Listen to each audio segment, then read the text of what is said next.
What's up mga katrip? So today I will make a review of the SNIPER150 2019 or Exciter, Spark, Jupiter, and Krypton sa ibang bansa. There are 4 colors available itong Yamaha Sniper 2019. The Race Blue, Yellow Hornet, Matte Green, and Black Raven. And yung panglima itong limited edition na DOXOU, which is blue or matte blue gold na color, with the price of 104,900 or depende sa kasa. May nakita kong iba nasa 102 lang. So yun, depende sa kasa. So let's start with the tire. The size of the tire sa rear is 120 by 70 by 17. Same as before din dun sa previous na Sniper 150. Pero yung front tire is 90-80 by 17. So pinalapad nila yung front tire.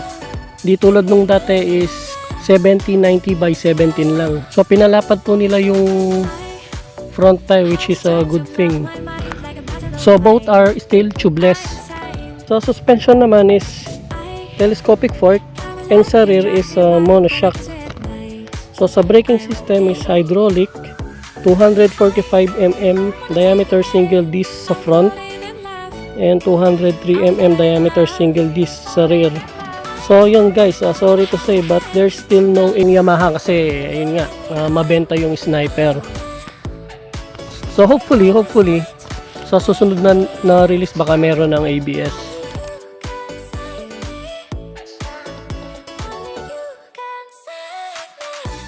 For the engine type, liquid cooled, single 7cc, compression ratio is 10.4/1.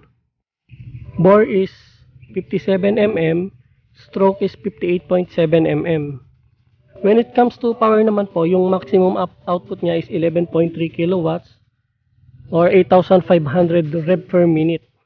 Torque acceleration is 13.8 Newton meter or 7,000 RPM. Starting system niya is kickstart and electric start. Kala ko dati maglalabas na sila nito na keyless, pero yun, hindi pa rin pala nila ginawa. Full engine oil capacity is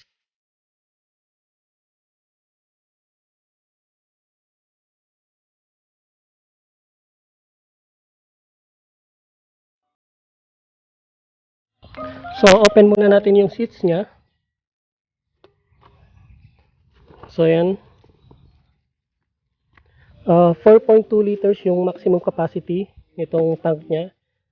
And ito yung compartment guys. Ayan. And meron siyang free na tools. Konti lang yung free, hindi tulad dati. Tapos wala pa yung holder nitong nitong screwdriver. Now, ito po yung interesting new features ng Sniper 150.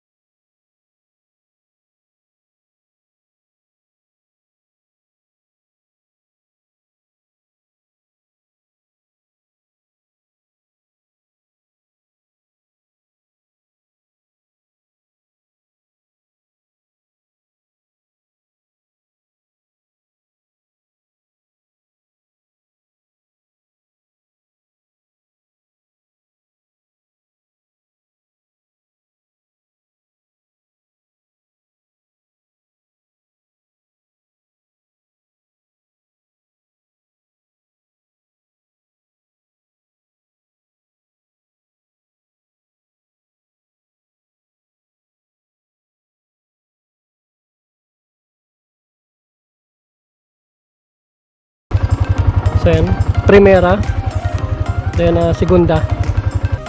So yung tachometer niya ito guys. Ayan, ayan yung tachometer. Number 3 is yung speedometer niya guys, itong naka 0. So yun yung speedometer niya. Then yung number 4 is yung fuel meter. So ito yung fuel meter niya. Yan, yung may hapat na guhit na yan. Then reset select button. Then yung multi-function display niya guys, ito. Ayan. Auto, trip 1, trip 2. Then meron na rin siyang orasan. Then fuel economy, average. Yan. So dito naman tayo sa handlebar switch. So yung horn niya, yan. Medyo cute yung tunog, no? So kailangan natin palitan yan kasi yun nga mahina. Turn signal light. Ayan, yung signal niya.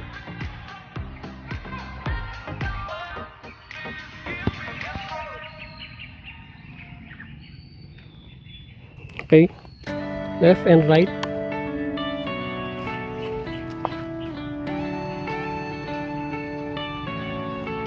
Then yung high-low at saka yung pass switch.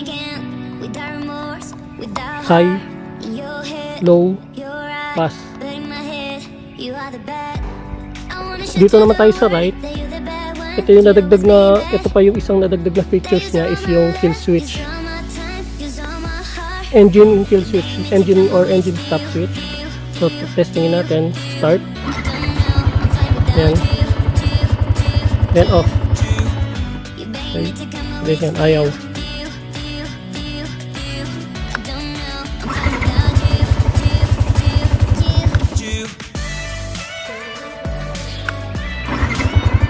So, diba? So yun yung magandang nadagdag na features dito sa Sniper 2019. Then ito pa yung isa, yung hazard switch. Naka-off, then on natin.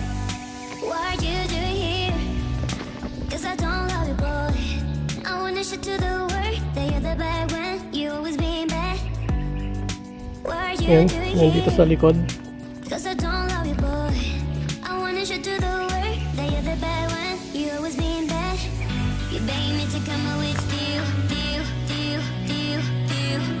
Yun, and so hazard switch off, on, ayun yung indicator niya na naka-on na yung hazard. Then off natin. Okay, then yung lastly is itong start switch.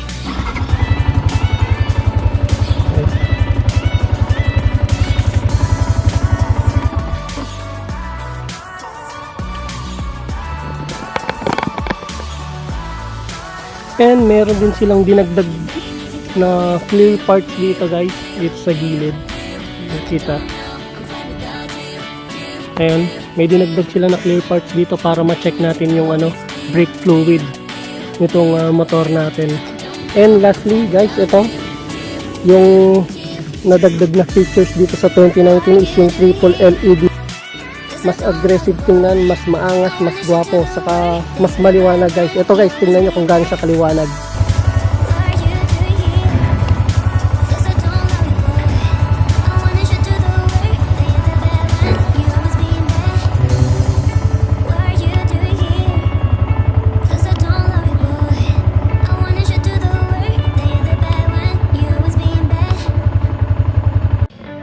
So yun guys, yun yung review ko nung Sniper 2019. Kung mayroon akong na-miss, comment na lang below, saka ako sasagutin yung mga tanong nyo.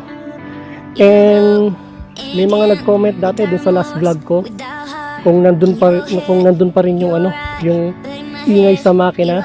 And ito lang po yung masasabi ko sa mga bagong user ng Sniper150. Welcome to the Helicopter Club.